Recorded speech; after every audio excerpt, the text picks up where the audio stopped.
மோகம். என்னுடைய நெருங்கிய பத்திரிகையாளர் ஒருவர் என்னிடம் கேட்டார், முற்பிறப்பு என்று ஒன்று இருக்கிறதா? முற்பிறப்பு என்றால் இப்பிறப்புக்கும் முப்பிறப்புக்கும் ஏதேனும் தொடர்பு இருக்கிறதா? இதை பற்றி உங்களுடைய கருத்து என்ன என்று கேட்டிருந்தார். இதை பற்றி ஒரு பெரிய ஆராய்ச்சியே நடந்து கொண்டிருக்கிறது.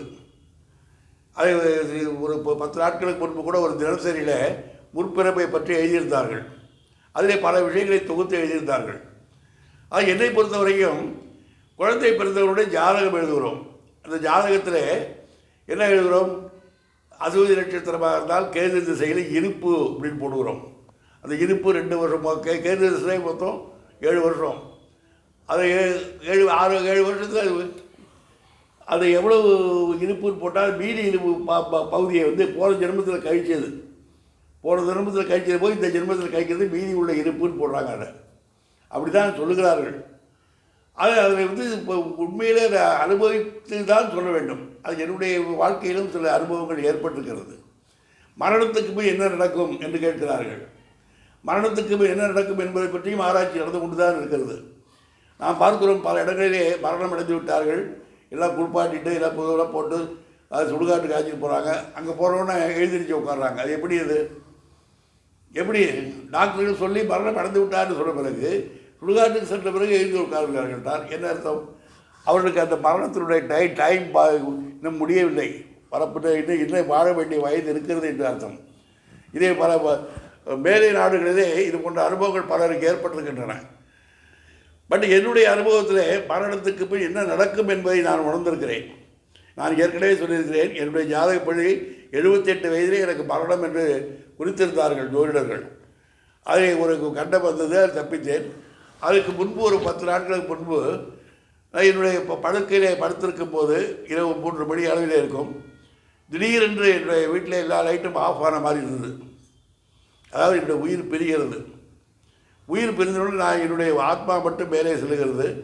நான் படுத்திருப்பது எனக்கு கடவுளை தெரிகிறது, எனக்கு நேரடியாக தெரிகிறது. என்னுடைய பக்கத்திலே மனைவியை படுத்திருக்கிறது தெரிகிறது. பக்கத்தில் இப்போ அன்றைக்கு ஏதோ சில குழந்தைகள் வந்திருந்தாங்க, அவர்கள் படுத்திருக்கிறது தெரிகிறது. இவர்களுக்கெல்லாம் நான் இறந்து விட்டேன் என்பது தெரியவில்லை, எப்படி சொல்வது என்று தவித்து கொண்டிருக்கிறேன். ஒரு சில மணி துளிகள் தான். அதாவது லைட் ஆஃப் ஆனால் எப்படி இருக்குது அந்த மாதிரி ஆஃப் ஆகிடுது லைஃப். ஆனால் கொஞ்சம் நேரத்தில் கொஞ்சம் கொஞ்சமாக ஒளி வருது. நம்ம நைட்லாம் போடுற பாருங்க, நைட்டில் அந்த மாதிரி லைட் வந்ததுக்கப்புறம் இந்த ஆத்மா அந்த உடலுக்குள் போய் புகுந்து விட்டது. இப்போ சகஜமாக முழிப்பது போல் எழுந்து விட்டேன். எழுந்தது பிறகு தான் தெரிகிறது எனக்கு இன்னும் ஏதோ நடந்திருக்கிறது என்பது. இதை நான் யாரிடமும் சொல்லவில்லை. ஏன்னா எனக்குள்ளே நடந்தது. இது தெய்வ சங்கல்பத்தினால் எனக்கு மீண்டும் எனக்கு உயிர் கொடுத்திருக்கிறார். அதை பல முறை பலரிடம் சொல்லியிருந்தேன். என்னால் ஏதோ சில காரியங்கள் ஆக வேண்டியிருக்கிறது என்பதற்காக கடவுள் எனக்கு ஒரு 5 வருடம் எக்ஸ்டென்ஷன் கொடுத்துருக்கார். கடவுளுடைய வேலைகளை நான் குறைக்கிறேன்.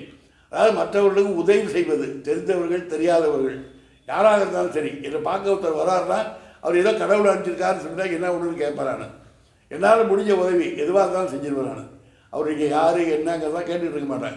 எங்கேயோ கேட்டுருப்பார், என்னை பற்றி வந்திருப்பார். என்னுடைய ஃபோன் நம்பர் தெரிஞ்சுக்கும், ஃபோன் பண்ணுவாங்க, உங்களை பார்க்க வராமல் வாங்க அப்படிம்பேன். நான் யாரையும் வராதிங்கன்னு சொல்கிறதில்லை. ஏன்னா இறைவன் சொல்லி தான் அவங்களாம் வர்றாங்கன்னு நினச்சி என்னால் என்ன முடியுமோ அவைகளை நான் செய்வது.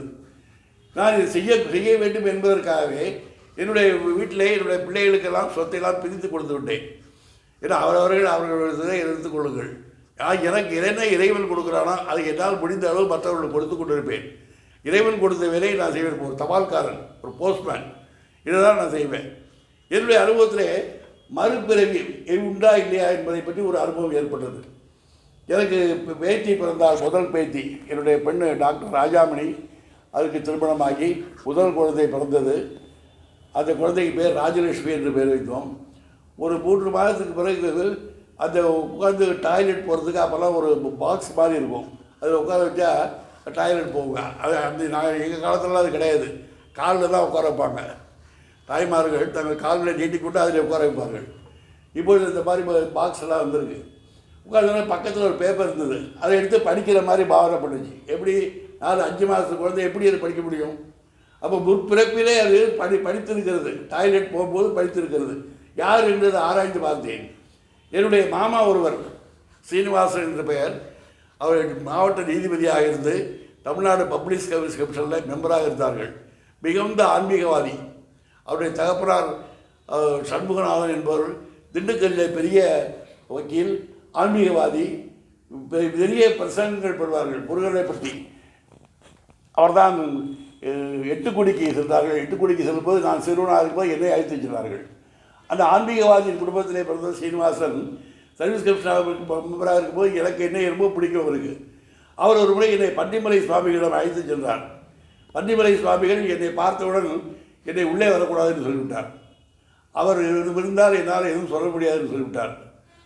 அவர் என்னென்றால் இந்த நெகட்டிவ் வைப்ரேஷன் உள்ளவர்கள் என்னை பார்க்க மாட்டார்கள். அது பன்னிமலை சுவாமிகளை சிலர் நம்பினார்கள், ஆனால் எனக்கு நம்பிக்கை இல்லை. அதுபோல் பாசிட்டிவ் வைப்ரேஷன் உள்ளவர்கள் நான் பலரை பார்த்துருக்கிறேன், பல சுவாமிகளை பார்த்துருக்கிறேன், அவர்களிடம் ஆசீர்வாதம் வாங்கியிருக்கிறேன். ஆகவே மறுபிறப்பு என்றது ஒன்று இருக்கிறது என்பதை என்னுடைய அனுபவத்திலே பார்த்துருக்கிறேன். இதை நீங்களும் உங்களுடைய அனுபவத்திலே பார்க்கலாம். பல விஷயங்கள் இதை பற்றி மீண்டும் அடுத்தடுத்த பதிவுகளை பார்ப்போம். அமோகம் அமோகம்.